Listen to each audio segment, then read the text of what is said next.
Okay, man, so I wonder where all the haters are, man. Where's all them damn haters, man, talking about I ain't got no work and I ain't making no money and Bobcat's on its last leg. Where all them damn ragged ass haters at, y'all? I'm just wondering. That just shows that they real haters, see? Because they come into comments when things are when they perceive things to be not going well, but then when they perceive things are going well, they ain't got nothing to say. Ain't that crazy?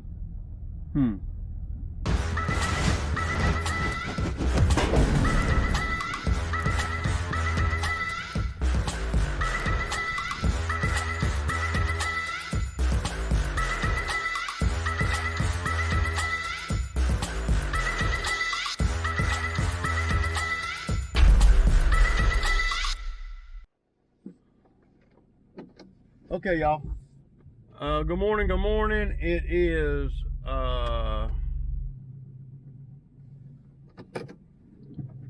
what is it? It's Thursday, day four over there, y'all. So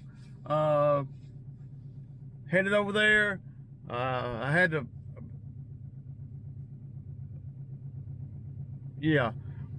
fixing to leave to go over there, man. It's been a pretty sweet job, really, man.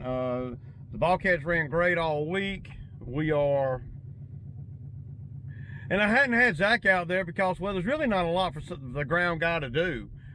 Because the first day we was over there about 5 or 6 hours, and Zach made like $170. I'm not going to pay that out every day. I'm just not going to pay that out every day.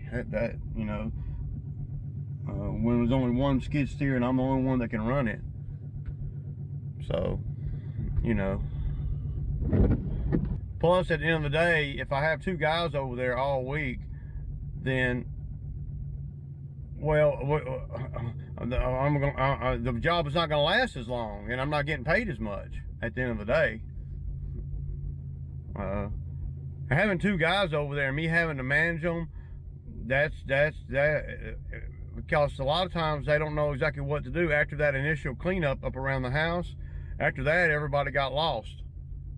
So I look up and 2 guys are sitting on the trailer playing with their phones.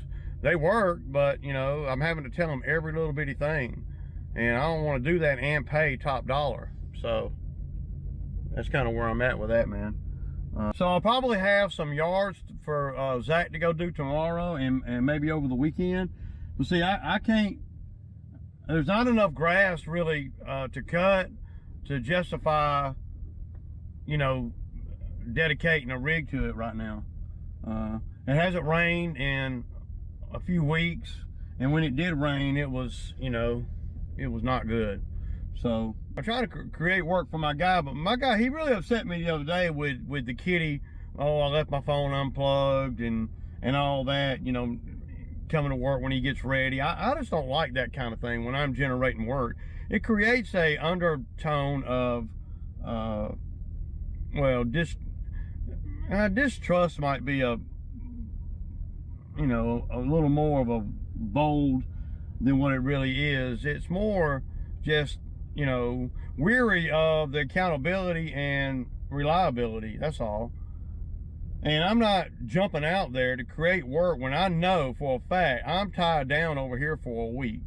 See, normally, if I'm not tied down on this job and it being so far away and all the little things that I've talked about all week long, if I'm, you know, like over at the bamboo side or somewhere, and I send my guy to do yards, it's no problem. Because I can, if he's not available or comes in late or whatever, then I can, you know, I can shuffle around. But see, if I'm hung up out there, there ain't nothing I can do if something happens. And well, Ray, man, he's been working with you all summer, man. Man, you ought to let him get some of this work, man. He needs the money. I know he needs the money. These guys always need money. I mean, it's not a shocker to me. I mean, you know, but you're not gonna come out here and make $170 on Monday and then turn around and not, well, if it had been up to him, he wouldn't even have worked on Tuesday. It would have been a no call, no show, but I kept texting him and calling him, and then finally he called me back. I mean, I just don't, I don't know, man. I just don't feel like there's any kind of real fix to the issues. If you're working with me, and this ain't about nobody in particular, but if you're working with me and I get you into a place, right, that somebody that I know, and you and you're renting from them, right, and I'm not talking about anybody in particular, and I put you in there, right, and then you know, then you know, you pay rent, which you're supposed to. You know, I mean, ain't doing nothing godly by paying the rent that you owe, you know, every week. You move in there, you pay rent,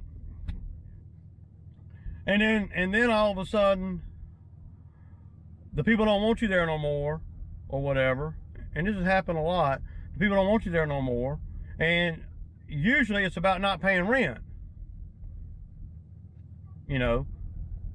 But sometimes it's about other stuff. It ain't even about the rent. And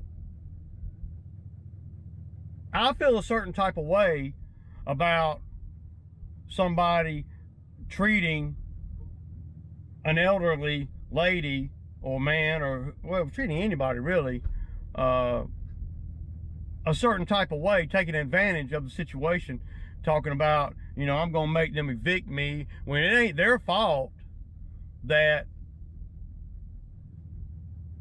it ain't working out.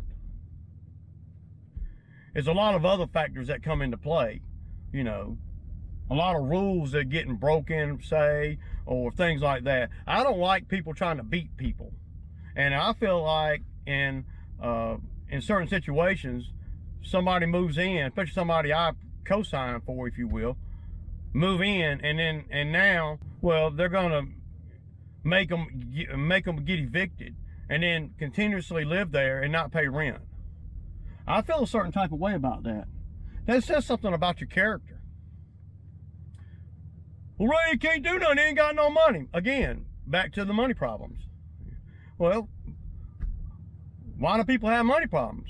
People have money problems because they make knucklehead moves, you know, and then refuse to look in the mirror and everything, and it's everybody else's fault, you know. It ain't my fault. What it's really done, it's really, or what it can do, is it can really put you in a bad spot, because now, especially for guys that work with me, was this seasonal, now you don't have no money, don't blowed every dollar that you made all summer, ain't saved one penny, and now you gotta move, and now you ain't had to pay rent in 4 weeks, and you still ain't got no money. And continuously dragging. Okay, y'all, so we're over here.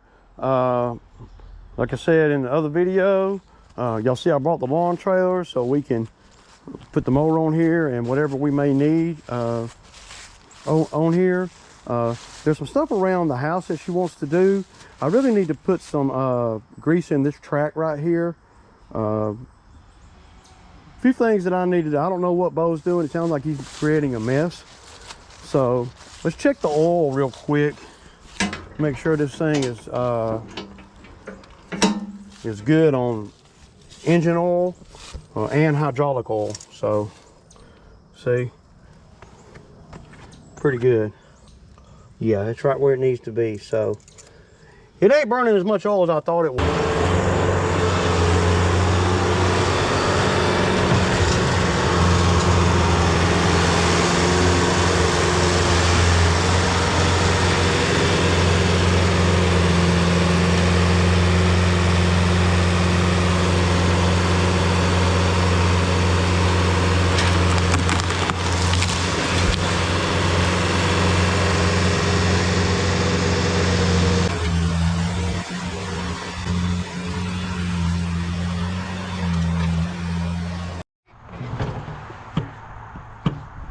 Okay, y'all, so I'm gonna rip all this out right here.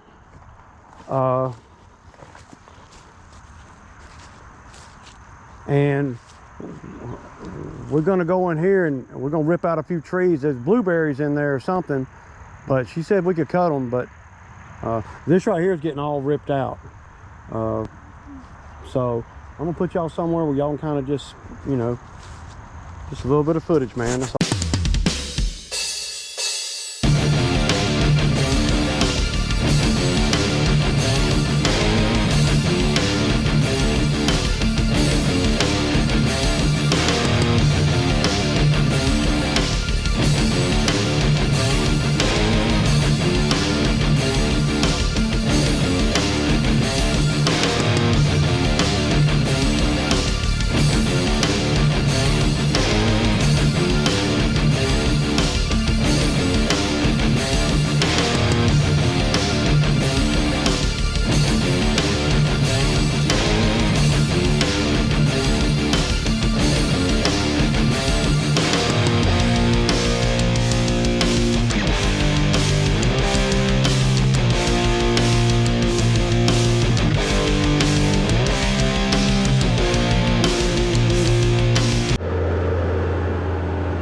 Okay, y'all, so I got all that up. Now we're gonna go in here and get all this up, but there's some blueberry bushes in here or something, man. I don't really know. I'm gonna take the big trees out, and I don't really know. Yeah.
Bucket ripping this out, all right?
Okay, y'all, so that's the end of day 4.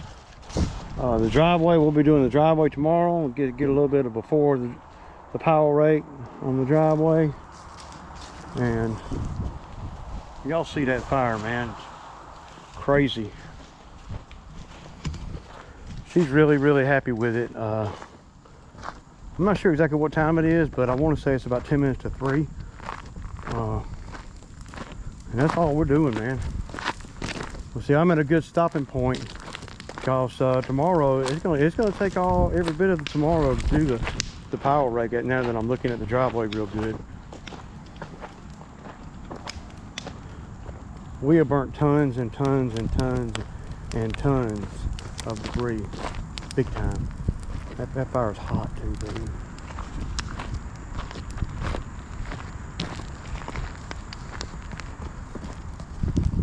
But we pretty much cleared them woods.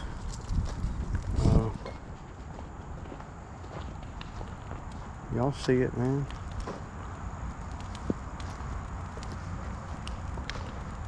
Yeah. And that old log cabin there, they was going to tear it down, but they wanted like $25,000 or $30,000 to tear it down, and they were like, man, hell no. So yeah, look good, Bo.